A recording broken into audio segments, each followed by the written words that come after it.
sampai dengan saat ini proses pengukuran dalam rangka proses pembuatan sertifikat tanah baik warga maupun perusahaan di lokasi listrik adanya permintaan langsung dari BPN Palembang, dan ya alhamdulillah sampai dengan saat ini sudah lancar, dan ini memang perlu diingatkan kembali partisipasi dari pemerintah setempat dan juga ketua RT setempat dan masyarakat, dan yang penting pemilik tanah harusnya dalam rangka pengukuran. Terima kasih.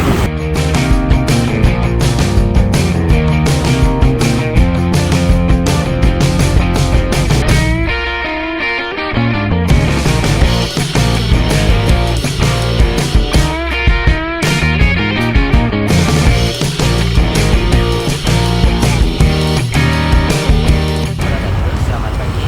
Saat ini kami bersama dengan tim BPN Kota Palembang beserta staf dari pemerintahan dari Lurah dan RT melakukan pengukuran untuk program sertifikasi khususnya di Sir C dan Sir H milik Kota Palembang. Terima kasih atas dukungan dan support dari kawan-kawan BPN sehingga segala proses yang kami jalankan bisa berjalan dengan lancar dan sesuai dengan harapan. Baik itu tim yang ada di kantor maupun di lapangan. Sukses selalu, terima kasih atas supportnya.